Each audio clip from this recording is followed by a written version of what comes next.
Happy to have Huy here visiting from Stanford for the week. The folly will come to visit for the year. We'll talk today and tomorrow. And today is about, additive combinatorics without addition, I guess. Yes. Okay, so thanks a lot, Avi, for the opportunity to be here and give this talk.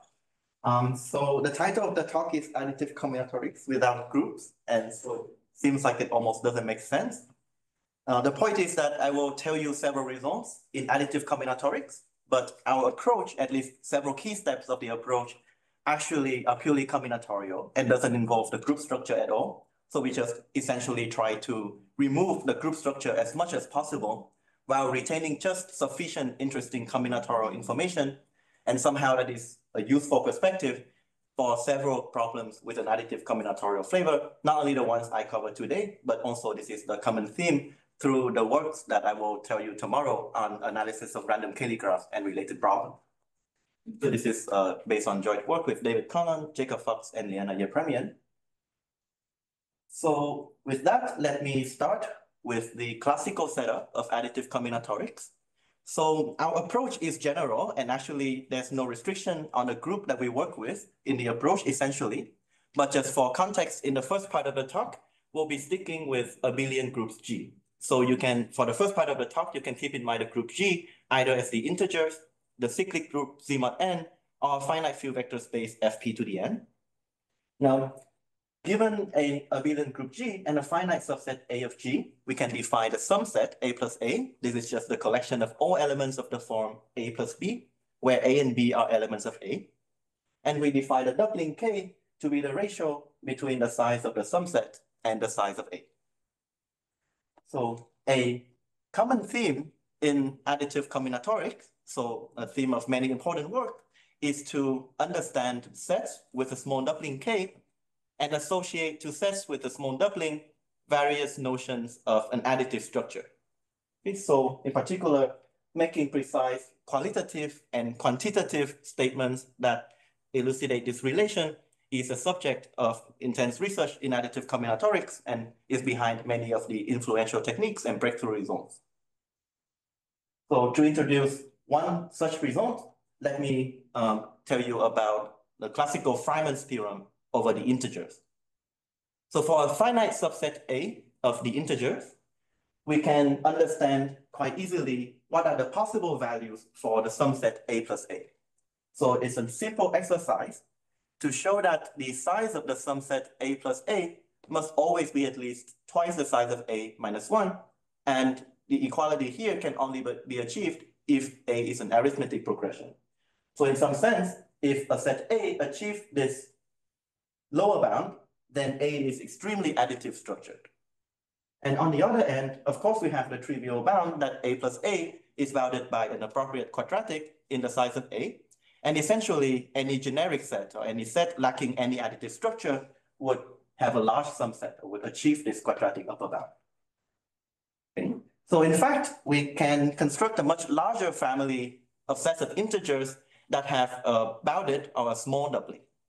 So in particular, you can consider the class of generalized arithmetic progressions or gaps, and a generalized arithmetic progression of dimension D is what I defined here on the slide. So essentially, it's a sum of numbers of the form AIXI, where XI are the fixed common differences of the generalized arithmetic progression, and AI are integers that range in some interval of integers. So you can also think about a gap simply as the projection of a box in D dimension onto the integers. And so let's assume that this is a proper gap, which means that all of these elements are distinct. Well, in D dimension, if you take a box and you add itself to it, then you will get a box with essentially twice the side length. And so the volume of the box would go up by at most a factor of roughly 2 to the D. So similarly, you can see that a generalized arithmetic progression, P in the integers of dimension D, would have doubling at most 2 to the D. So in particular, if D is a constant, then these guys would have a small doubling. And more generally, given any set with a small doubling, like a gap, you can take any dense subset of it, and that dense subset would also inherit the small doubling. So this would allow us to construct a vast number of examples of sets with a small doubling, and we see that they won't be as additively structured as an arithmetic progression, but still they have some additive structure. So we can ask, well, can we say something useful and general about sets A that have a small doubling? And Freiman's classical theorem provides an answer to this question. So Freiman shows that if we have a set A of integers that have doubling at most k, then A is contained in a generalized arithmetic progression P of bounded dimension, and furthermore, A is a dense subset of the gap P. So making quantitative the quantities that appear in Freiman's theorem in various senses has been, again, a subject of much interest in additive combinatorics, and there are many, many results around these that lead to influential method. So, however, for today's talk, we'll not be staying in the integers. We'll be interested more in an analog of Freiman's theorem that hold in abelian groups, and in finite abelian groups, and furthermore in abelian groups with a bounded exponent. So let me next introduce that setup. Okay. So given a finite abelian group G, we say that the finite abelian group G has exponent R if R is the smallest integer, so that every group element has order being a divisor of R. So for example, you can just keep in mind an example of an abelian group with exponent R as the cyclic group ZR raised to some power n. Okay, so this is an abelian group with exponent R. Now, in a finite abelian group, we can again ask the question, what are the possible sizes for the subset A plus A? And turns out that in this case, the minimum possible size for the subset A plus A is going to be just the size of A. And equality here, you can see, is easily, you can easily see is achieved if and only if A is a subgroup of the group G. Okay, so again, we can ask the same questions as we ask in the integer case. Well, what can we say about sets with a small doubling in an abelian group G with a bounded exponent R? If the size of A plus A is very close to this lower bound to the size of A, then we can actually find ways to say that A looks pretty much like a subgroup of the group G. But if this constant K is allowed to be larger, but still fairly small, what can we say about this? So Ruzsa proves an analog of Freiman's theorem over abelian groups of bounded exponent. So I call this the Freiman-Ruzsa theorem. And in particular, what he proved is that essentially subsets A of an abelian group G with exponent R that have a small doubling K are essentially dense subsets of subgroups. So he shows that there must exist a subgroup H for which A is a dense subset of H, where the density of A in H is some function that can only depend on the exponent R and the doubling K. So again, making quantitative this relation between the size of H and the size of A as a function of R and K is an important question that has attracted a lot of work in additive combinatorics. And in particular, in his paper, Ruzsa posed the following conjecture.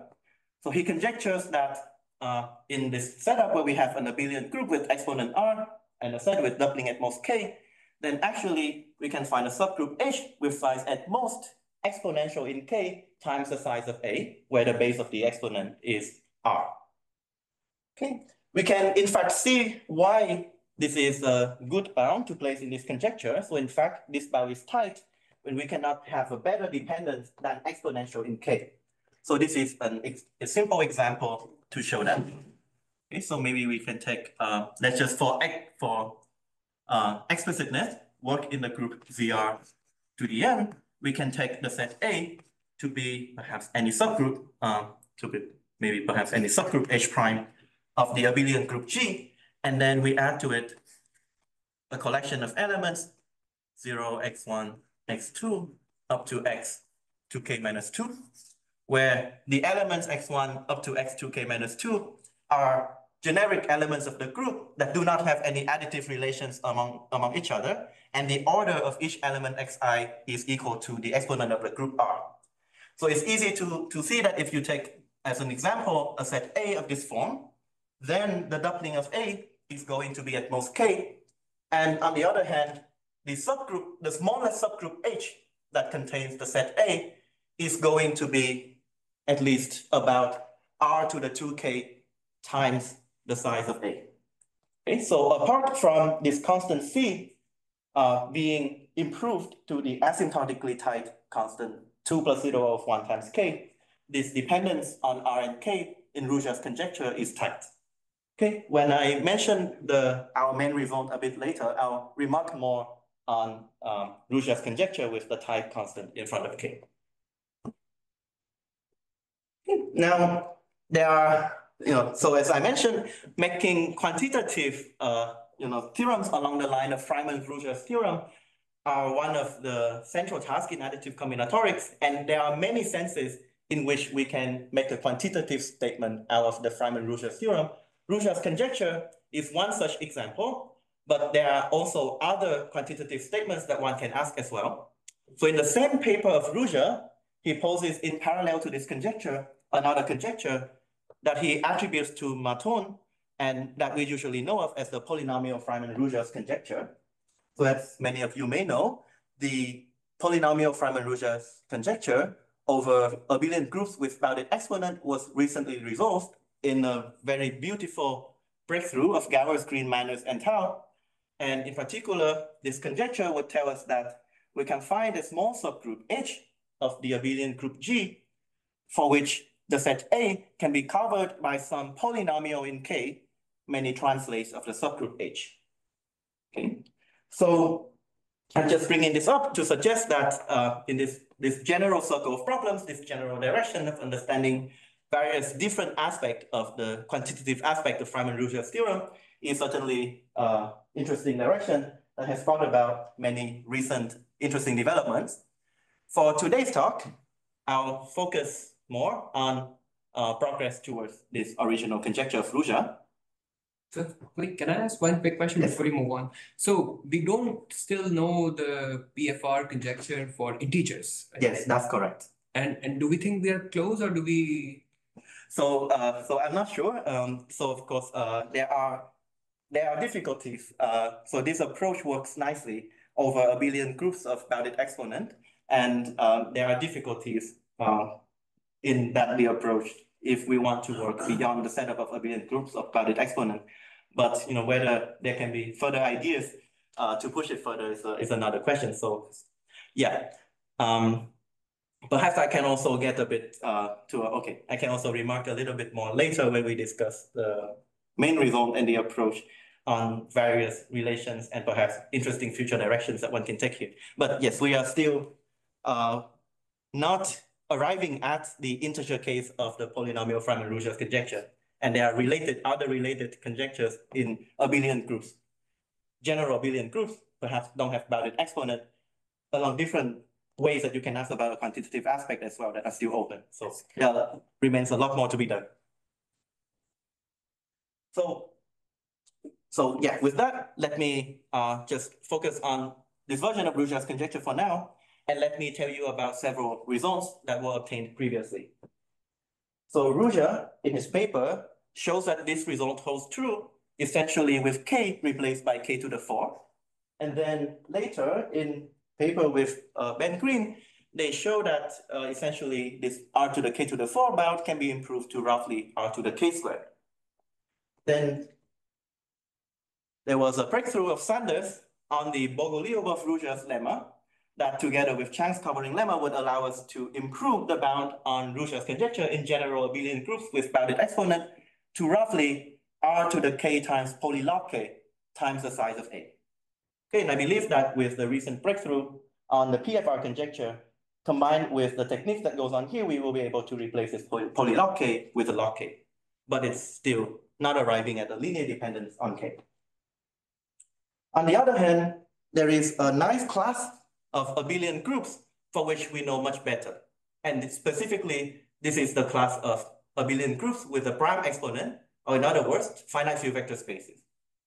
So it starts from a work of Green and Tao that shows that if you work over the Boolean cube F2 to the D, then we can actually resolve Ruzsa's conjecture. They show that they can put an upper bound on the size of H as roughly 2 to the 2K plus lower order factor times the size of A.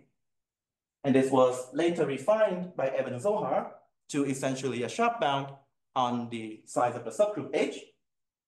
And then later with Shahalovet, they generalized the result to essentially a sharp bound on the subgroup H containing A that works in any finite field vector space Fp to the D.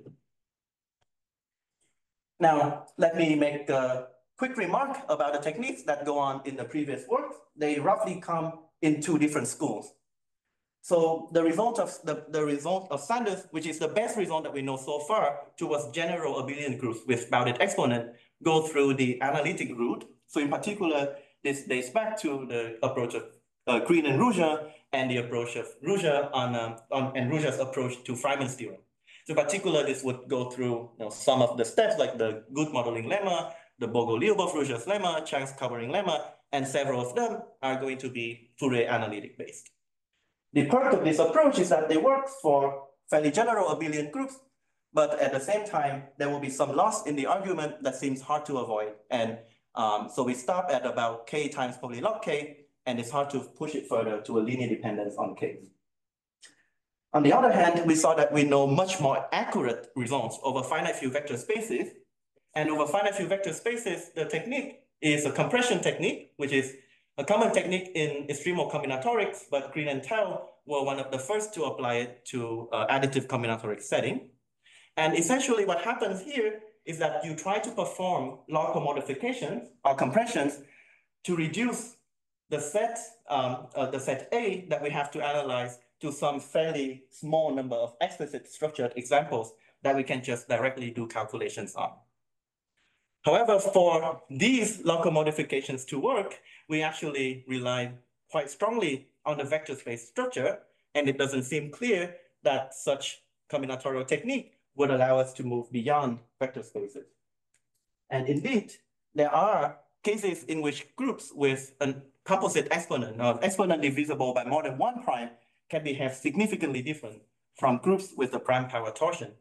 And so we may have to be careful if we are relying on a very exact technique like the compression technique, and we hope that it works over general abelian groups with a bounded exponent. Okay, so with that, I can now state the first main result of the talk. So in joint work with Jacob Fox, we proved that Ruzsa conjecture holds for a general abelian group with bounded exponent. And in fact, in ongoing development, we believe that we can also pin down the precise asymptotic constant in front of k, so we can prove this with the big O of k replaced by 2 plus 0 of 1 times k. Okay, but that would essentially follow from several of the inputs in the approach that I will tell you about today with a lot more refinement, so I won't get into a lot more details about that. Just I will make one quick remark about our approach. It is quite complementary to the previous developments in additive combinatorics, in particular in the proof to the previous results that I showed you about, or the recent breakthrough on the PFR conjecture. So interestingly, our approach, the key step of it is a new way to extract combinatorial information from sets with small doubling. And in fact, the approach would, in the intermediate step, it would use quite a lot more refined structure and even in more general setups. But towards Ruzsa's conjecture, we will just then essentially take the span of the information that we have found to arrive at the subgroup H with the correct upper bound. So in some sense, this upper bound, we know that we cannot do better than exponential. And we can ask if there are ways to tweak to learn more refined information about the sets.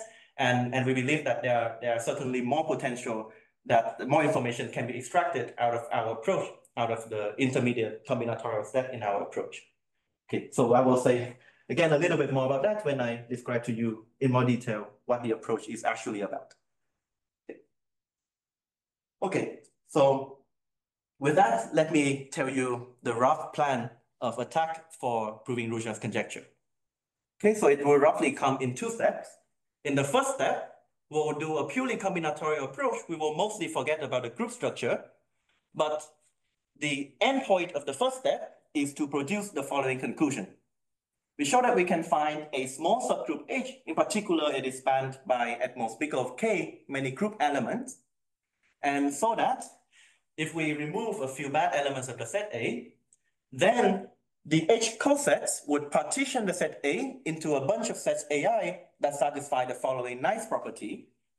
If you take AI and you sum it with any large subset A prime of A, for any subset A prime that is a constant fraction of A, the sum set AI plus A prime is going to be already an absolute constant factor of the largest possible value that it can take, which is the size of the sum set A plus A. How many AIs do you have? So It's just O of K. Yeah. So we will have about, we can have as much as n over k many AIs. You can. We'll see that. Okay. We expect the size of AI to be at least k, but we don't control beyond that. So the number of AIs can be It large. could be less than the size of H, for example. Sorry? It has to be smaller than the size of H. Right. So each AI will be smaller than the size of H, and H is at most exponential in k, but AI can be, well, even significantly smaller than that, but it will be about at least k.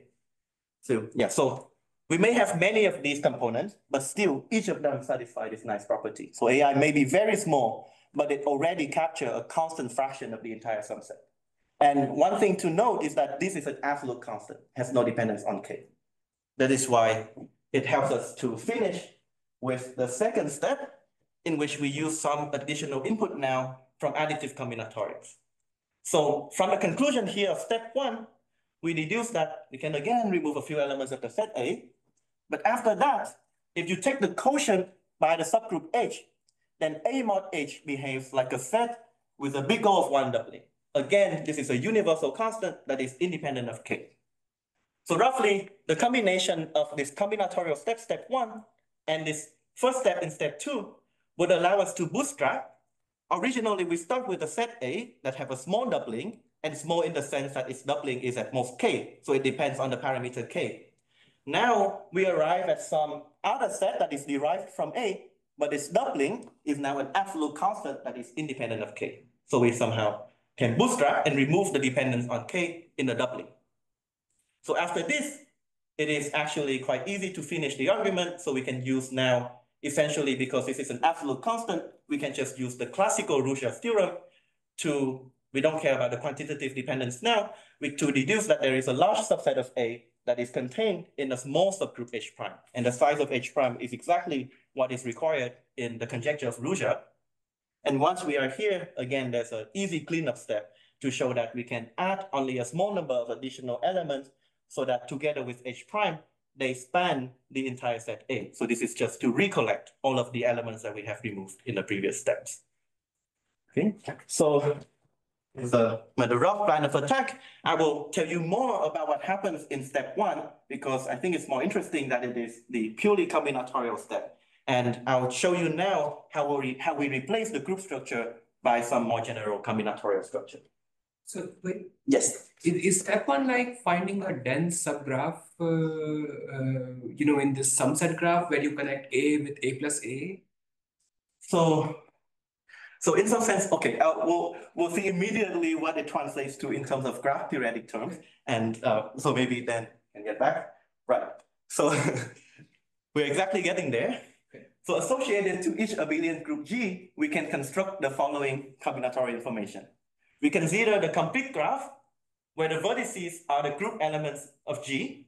And we consider also an edge coloring on this graph where we label the edge between X and Y with the group element X plus Y. Okay, now we can easily see that given the group structure, this edge coloring of the complete graph is going to have the property that each color class is one regular. Okay. Sorry? Matching. Yes, so I'm lying a little bit. So there may be a self-loop around some vertex. So it's a matching plus potentially a self-loop. But if we just ignore that, that there's no consequences for us today, then it is roughly a matching. So each color class is a matching. Now, what does it mean that we have a set A in G with a small doubling, which is exactly translate to the statement that if we look at the induced edge coloring on a set A, it can only use a small number of colors. Okay. And now similarly, if we go back to the previous slide, what does it mean that the sum set AI plus some other subset A prime is large? It means that there are many colors that appear in the edges between AI and A prime. Okay. Yeah, that's that. Yeah, that makes sense. Yeah, so now it somehow is a bit surprising that at this stage, for many purposes, we can already forget completely about the group structure and keep in mind only this combinatorial information of an edge coloring that is one regular on a complete graph, and together with the fact that we have a subset of vertices A for which it induces only a small number of colors in this edge coloring. Okay, so it turns out that this constraint and this setup is enough to capture many of the additive combinatorial flavored problems that we will discuss today and tomorrow. And in particular, our main tools are going to be new results about the structure of sets of vertices that span only a small number of colors in an arbitrary proper edge coloring of the complete graph. So let me actually now describe to you what the main combinatorial lemma looks like. So just some notation, given an edge coloring of the complete graph and two vertex subsets A and B, we will denote by N of AB the set of colors that appear between the vertex sets A and B. So we just collect all of the colors of the edges that go between A and B. Okay, so this is the main lemma, and I will explain it with a picture, which will be better.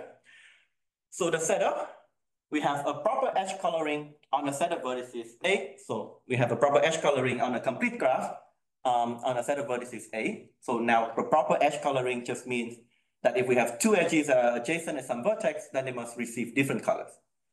And we also assume that we don't use so many colors. We use at most k times A many colors.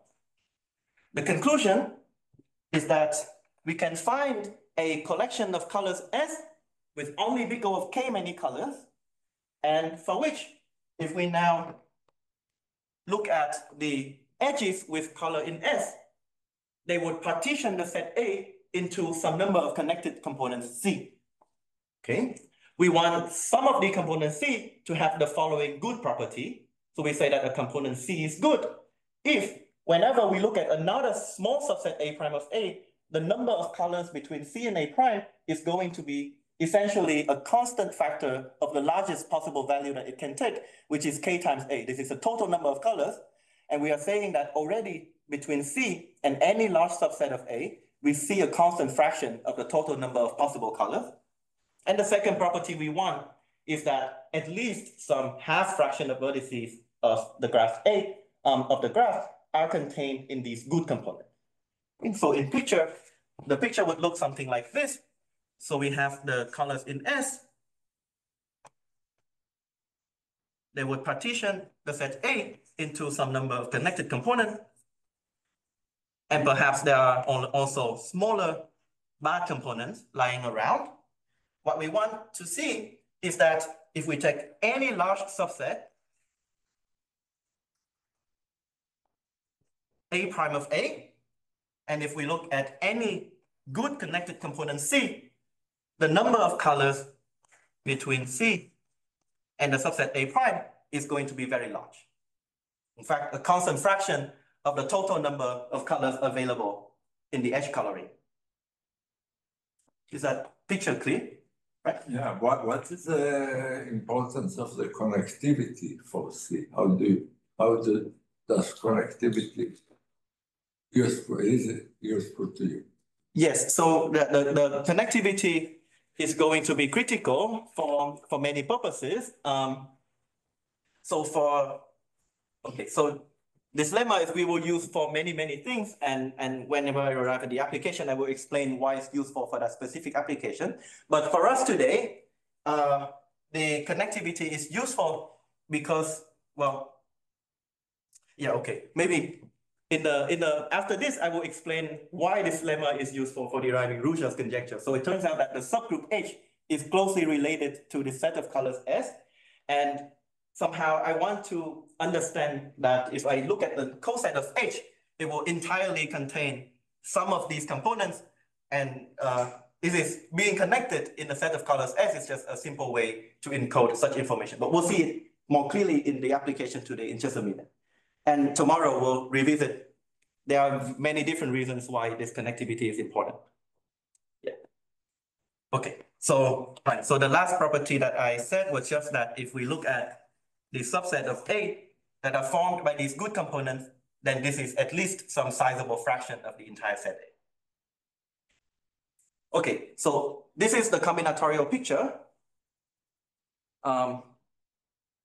Now, today we'll see some applications of this picture to problems in additive combinatorics. In particular, this is our way of extracting structures in sets with small doubling. And we see that, well, in this lemma, there's no requirement on the group that we need. In fact, we can work in a much more general setup than that given by a group structure. So this would work well even in arbitrary non-abelian groups. And just to give one indication to that, at the end of the talk, I will mention one application to some set extractors in non-abelian groups. Okay, but this lemma, just a brief advertisement for tomorrow's talk. We'll see many versions of this lemma, so various variants and refinements of this lemma tomorrow as well. Turns out that this is key to several applications on random Cayley graphs and Ramsey Cayley graphs. And in particular, this lemma will also allow us to count quite precisely sets with small subsets or product sets in general group. So a statement that looks like this, which we will go into more details tomorrow. And so essentially what this lemma will do is that the connected components C here would allow us to give, in some sense, a good efficient signature for any set A with a small doubling in a general group. And because of that, it will allow us to count, in some sense, precisely sets with small subsets or product sets. And in terms of that purpose, being connected in these colors is in some sense important so that we know that, for example, if there's a small set of colors S and there's some set of vertices that is connected in this set of colors, then this set of vertices is in fact very efficiently encoded by the set of colors, right? So for example, we have a set of vertices that we know can be traversed by using only a few colors. And furthermore, each color class is a matching. Well, in that case, there are not so many choices for picking out such a set because in every set. You're taking an induced subgraph of a Cayley graph of the group. Right. Right. If you fix the group, you take only these colors as generators. Yes. And then you look at what it induces on A and you get these connected components. Right. And now essentially the connected components would live in this much lower degree induced subgraph of the Cayley graph, which is why the connectedness is important. Yes. So with that, let me go back to Ruzsa's conjecture. So we have this combinatorial lemma, and I stated earlier this additive combinatorial conclusion of step 1 that we want in our plan to Ruzsa's conjecture. So let me just now quickly say why the lemma would imply what we need in step 1. So the picture is now we take the subgroup H that is spanned by the colors given in the set S. So once we move back from this combinatorial setting to the group theoretic setting, the set of colors S is just a bunch of group elements. So we can take the subgroup H to be the subgroup spanned by these colors S. Now, if we look at any coset of H, each coset of H would be essentially some cluster of components that are produced by the lemma. Okay, so the picture may look like this. These are different cosets of H. And we have a few good components. Each component, because the components are connected using colors in S, each component must lie entirely within one H coset. So this is where we use the connectedness in this setup. And so now our picture will look like this. Okay, so I already throw away all of the bad components. So this is the only remaining part of the set A that I'm interested in. So now let's say this is a set AI.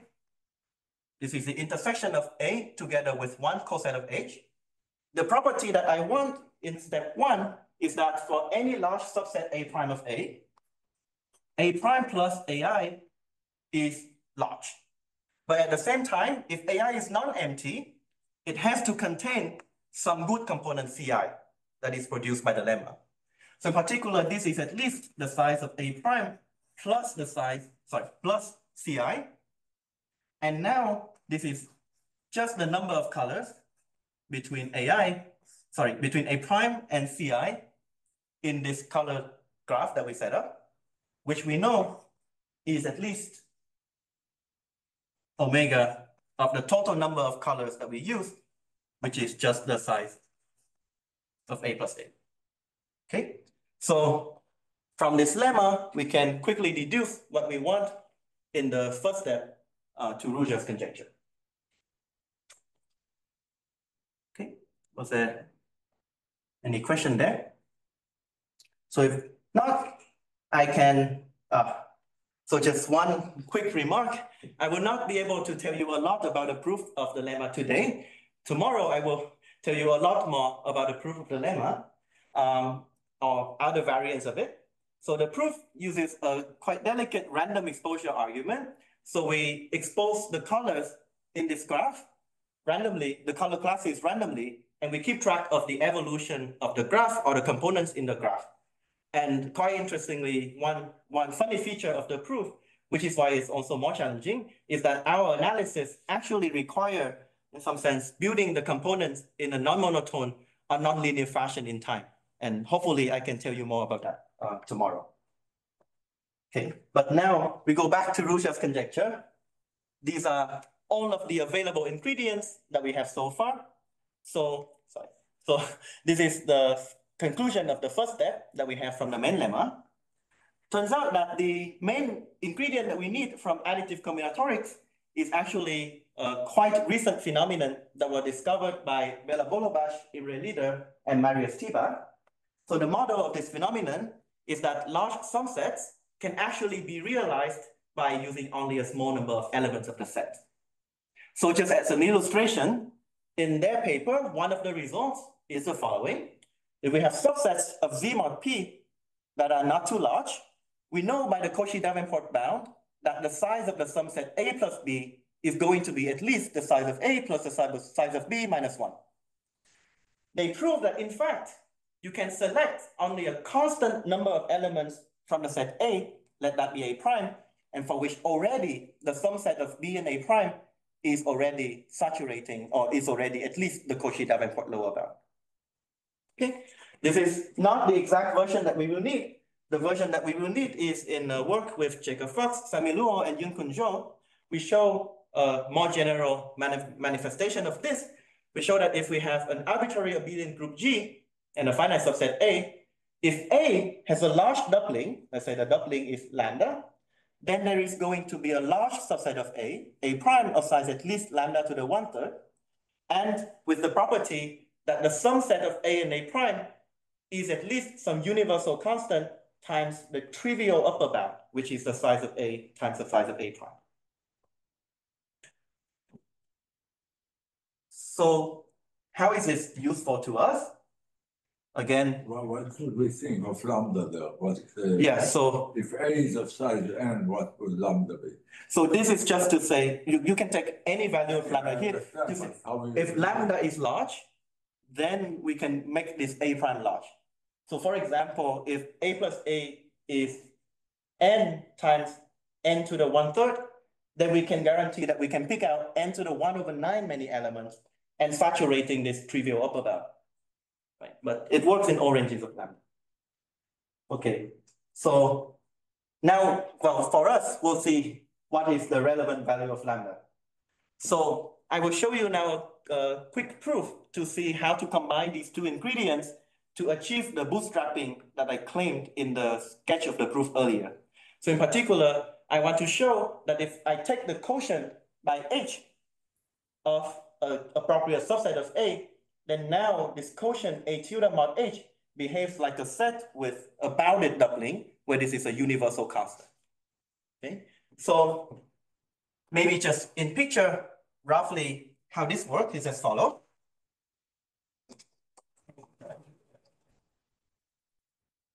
So we have, let's maybe draw again our picture of the set H. The set H partition A into a small number of cosets. Okay, we draw some picture here and I will explain. So it turns out that we can do the following. Let's assume that this conclusion doesn't hold. So let's assume that the subset A mod H plus A mod H is very large, and large being quantified by some arbitrary parameter lambda. We can use this additive combinatorial input to conclude the following. There exists a sequence of H cosets, let's call it A1 bar, A2 bar, up to AT bar, where T is lambda to the 1/3, and for which we have the property that if we look at AI bar plus A mod H,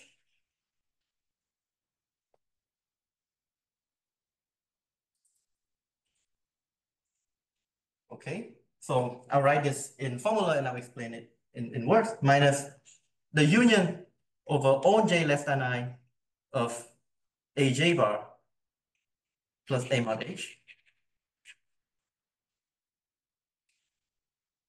This is at least some constant factor of the size of A mod H. Okay, so what is happening here? Well, we will apply some cleanup steps. And so we can assume that maybe the number of elements of A inside each of these H coset is roughly at least about the average. Okay, so that's just a small technical detail. But what will happen now is that we will choose out a sequence of H cosets for which A occupies that H coset. And when we go over them one by one, we can consider what are the sums that this coset is making with the rest of the set A.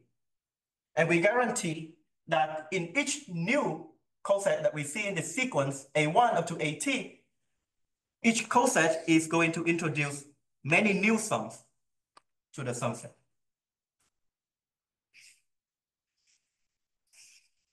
Okay, so this is just to say, well, the previously introduced AJ bar introduced to the sum set A mod H plus A mod H, this set AJ bar plus A mod H. Now, if we look at all of the new elements that we get, when we look at AI bar plus A mod H minus all of the previous one that we have seen, we guarantee that this is still going to be very large. In fact, a constant factor of the largest value that it can get, which is the size of A mod H. Okay, now what is useful about this is that because each of these cosets, let's say AI bar, contains inside of it this good component C that we found from the combinatorial lemma. So in particular, for example, for this orange guy, we can just take the test set A prime to be all of the locations where it makes a new sum with. This set A prime, we can guarantee to have size at least some constant factor of the size of A. And because of that, this robust guarantee from step 1 would imply that the sum set of the part of A inside this coset AI bar and the corresponding set A prime is going to be very large. Okay, now what large means is, can I write here? Okay, a little bit here. Now, we can guarantee that each AI bar, right? So if we look at A intersected with AI bar, so the elements in here, plus the corresponding set A prime, let me label it A prime I,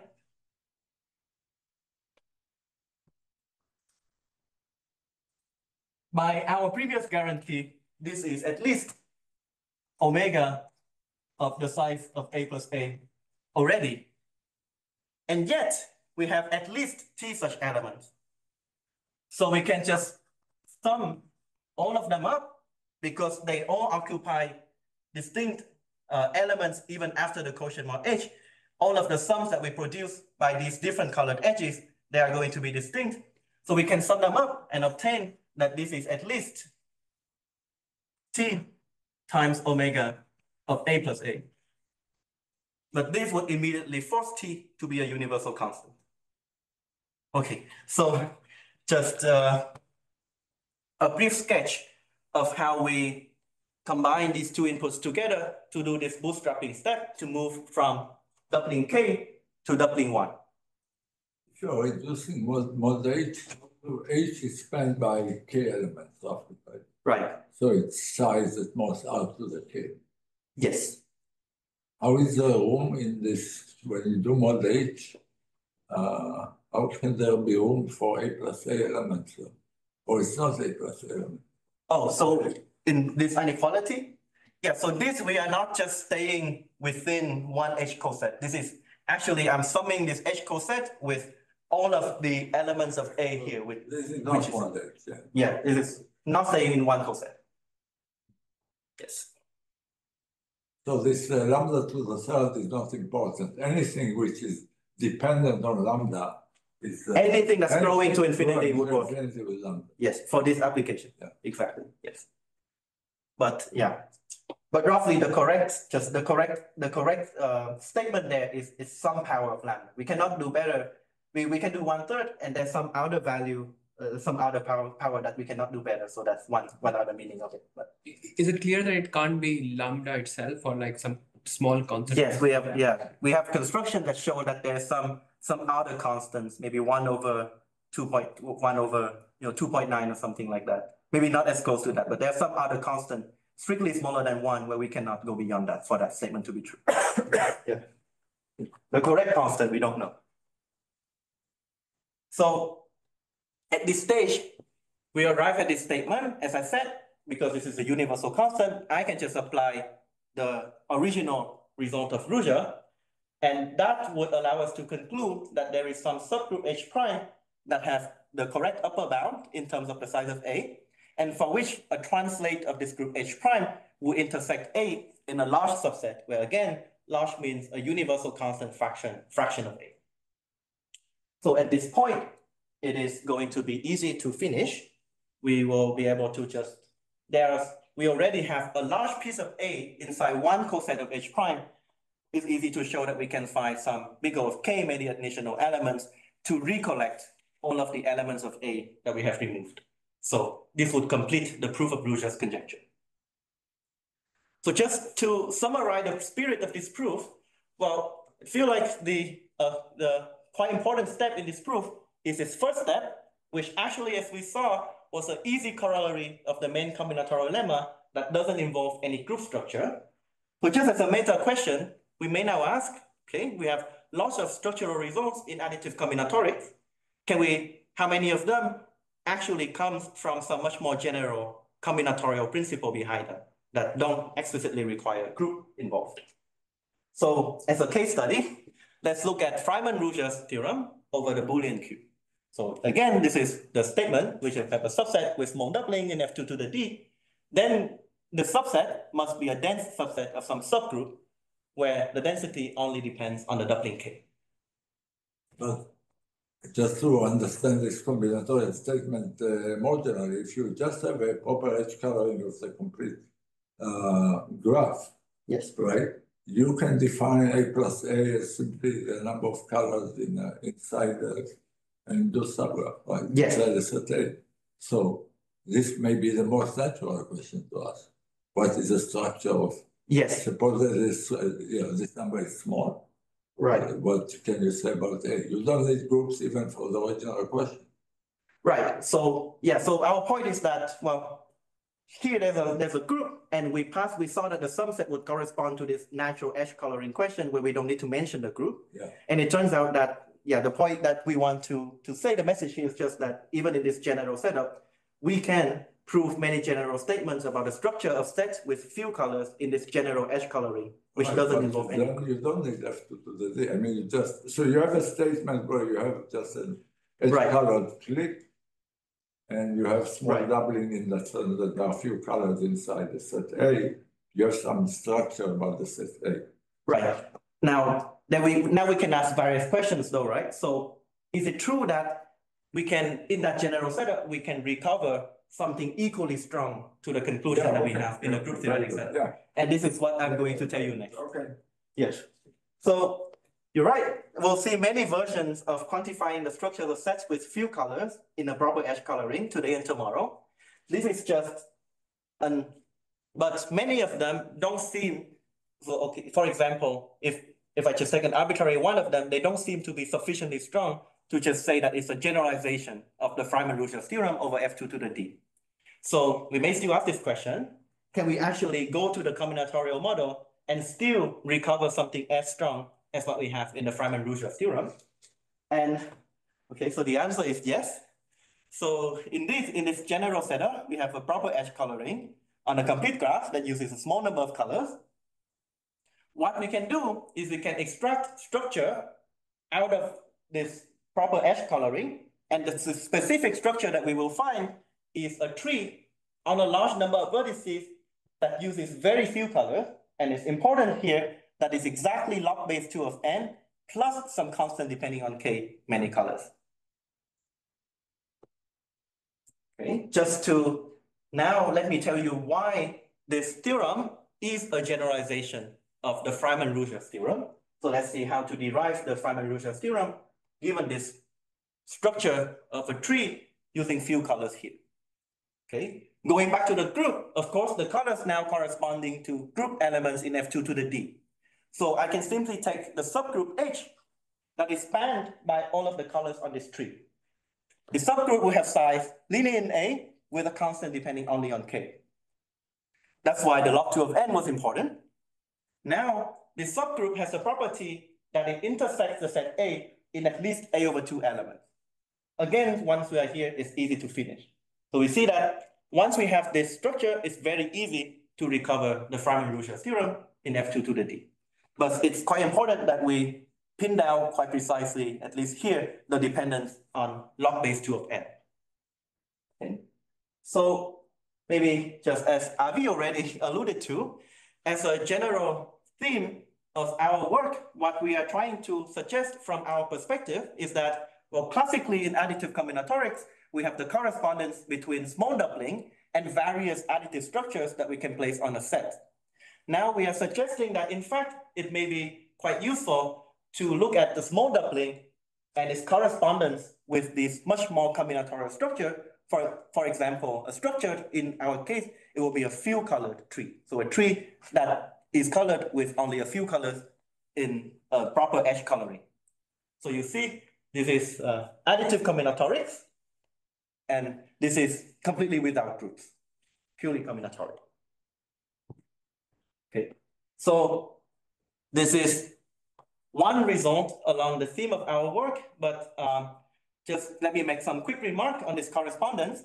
So in some sense, the information that we have given by this tree is actually much more refined than what we have when we pass back to the additive combinatorial setting. So both in this theorem and in the proof of Ruzsa's conjecture that I talked about earlier, we have a very precise structure of small clusters that are connected by a small number of colors.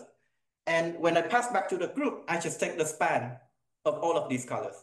That seems to be quite a wasteful step. Well, it is exactly what we need to prove Ruzsa's conjecture, and the boundary Ruzsa's conjecture cannot be improved, but it seems that there is still a lot more room to extract more interesting structures out of these trees rather than just passing back and then take the span of the colors that we see. It's one remark.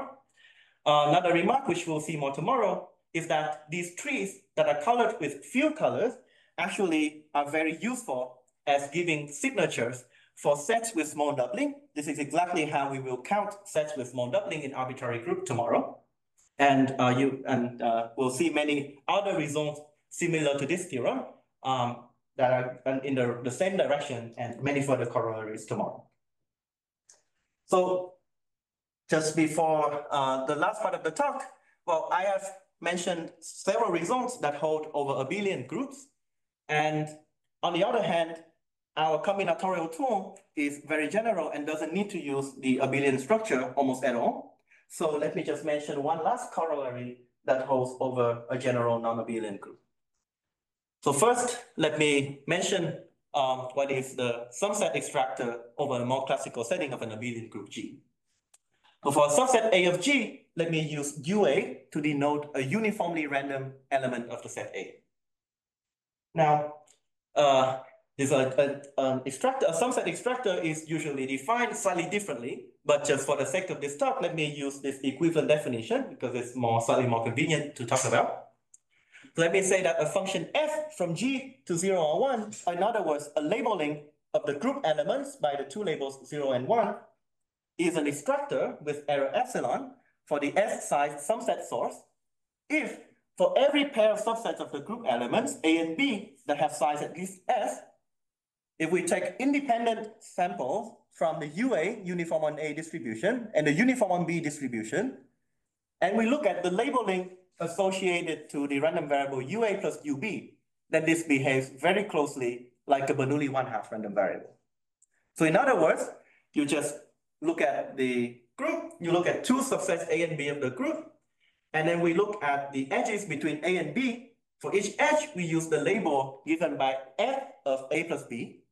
And we want to say that between any two subsets A and B of size at least S, the number of edges with label 0 is roughly 1/2 of the total number of edges between A and B. So S is captures the mean entropy of the source. Yeah. So S is exponential in the mean entropy.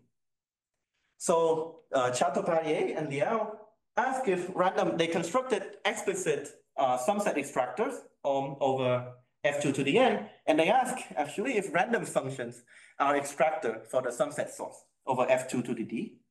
And in fact, for this question, Konjagin and Shkredov already has a result that would answer this. So they show that over an abelian group G, if we take a uniformly random labeling F, then it is going to be a good extractor as long as the size S is at least roughly log G times poly log log G. So the proof of Konjagin and Shkredov relies on traditional additive combinatorial method, and in particular analysis on abelian groups. So it's specifically working over abelian groups. And with our approach, we will give a new combinatorial proof of the result of Konjagin and Shkredov that will also hold in general non-abelian groups. And in fact, as you saw earlier, it will also hold in more general combinatorial setups as the one that we have seen earlier in the talk. What S do you get if you just use standard counting argument for a random F? Random F is the easiest, right? I mean, in general, a random function is a good extractor in essentially an optimal extractor in almost any setting. Right, but in this case, it's interesting that it doesn't seem easy at all to prove that a random function is a good extractor. So what does it give? Like S is root n or something? So I will have to think more carefully about that. But the first thing that came to mind is root n. I have to think a bit if there's an easy way to get maybe polylog G, but that may be the best that one can achieve with just a random function. So with the union bound, you will probably do not so well in this setup. With the more careful argument than the union bound, so the union bound after extracting the correct signature on a random function, one would be able to prove this with essentially log G squared. And to get it to log G times poly log log G is significantly harder. And I will remark that it is not possible. So the result is false if we go below log G times log log G. So some log-log correction is needed in this result. Okay. So, so I want to mention non-abelian groups. So for a non-abelian group, instead of the subset source UA plus UB, the better version for me to use is to look at UA times UB inverse.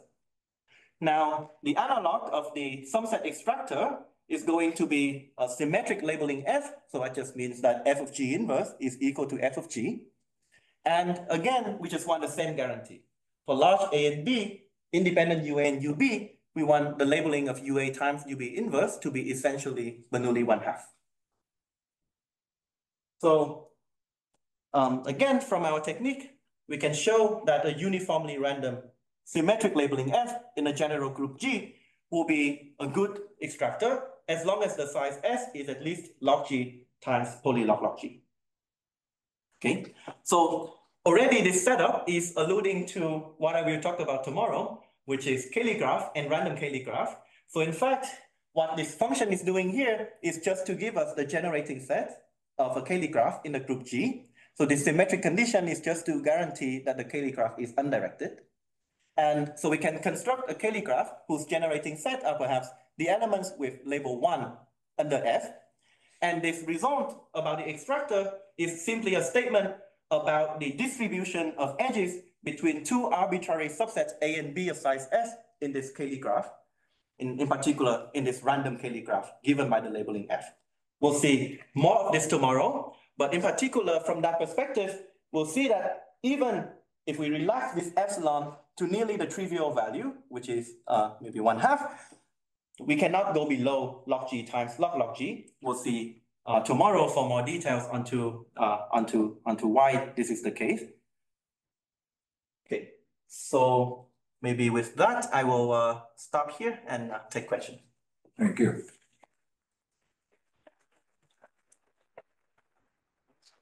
First.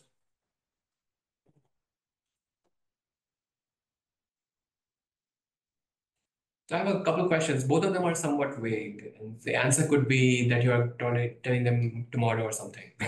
So, so your the random exposure argument that you talked about, that probably you will explain tomorrow, seems very reminiscent of like this recent stuff on the rainbow problem in graphs, like the rainbow cycle problem in graphs, where also like there is an issue of proper coloring, proper edge coloring, and the edge, the colors are randomly ordered, and then there is a delicate exposure argument. Right. Is there any relationship between these two arguments? So yeah, that's a great question. So, okay, as far as I know, there's no clear relation between the two arguments. And in fact, the two setups look extremely similar. So we have proper edge coloring of the graph. In one case over there, you have an edge coloring of a much sparser graph, and yet the color classes are going to be much nicer structure, so maybe they are closer to being a large or a perfect matching.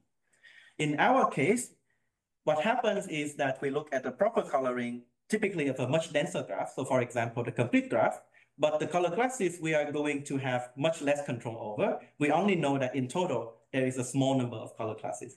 So it turns out that in both of the settings, it ends up being the case that some random exposure argument is doing the work, but the analysis are quite different. I see. So one more similarly vague question. So you seem to have a result.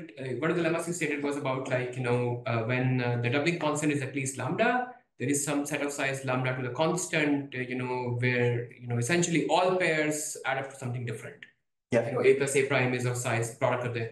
So could you use such a lemma to say something about, the structure of sets which have non-trivially small but very large doubling constants? So A plus A is at most, let's say, n over some number times the size of A. Right. So, well, yeah. So in that case, we suddenly get something here. Right. Which is some power of n. I believe we won't be able to do much better than that unless we are quite close to the trivial regime. But yeah, let me carefully check that. But, right. So for full disclosure, when Freddie Manners visited here, I asked him the same question. And he also said something like, well, this is going to devolve into some trivial regime. But now that you have a non-trivial lemma, I'm wondering if the answer is somewhat more interesting. Like it's not going to be like something simple like A is contained or covered by a small subgroup. That probably will trivialize. But I wonder if something still can be said. That's a good question. So I'll think more about that, and I'll get back to that. I have a question. Yes. What is the example which says that two sets of size 1000 log n are not going to give you a subset exactly? Right. So, for example, the example is going to, well, you take the group G to be a finite field vector space, P to the n. If you take a random labeling, a random function, you will be able to show that it contains entirely a subspace of size log n times log n, where n is the size of the group. So it's very bad in terms of Ramsey. Yeah, so it's already you don't bad. have a logarithmic bound in the Ramsey question. Right. So it's already bad from the Ramsey, not let alone the Exactly. Yeah. So that's the example. I see. Things like this were not. I mean, there were works about Ramsey properties of calligraphs by Ben Green, for example. And, maybe if you want, we'll talk about all this tomorrow. I won't bother you. No, so I mean, yeah, if you can. No. So just wondering how these examples look like, and maybe you'll show them tomorrow. Yeah, so this Ben already discovered in his original paper on Ramsey calligraph. So he showed that if you just look at a random calligraph over F2 to the n, it's not going to be Ramsey. So he did give an upper bound of log n log log n. That's right, over F2 to the n. Over F2 to the n, right. Which is tight on F2 to the n. But over the cyclic group, it's over the cyclic group, it's not log n log n, it's log n. That's right. Well, yeah, we'll see a lot more of this tomorrow. Very good. Yeah. More questions?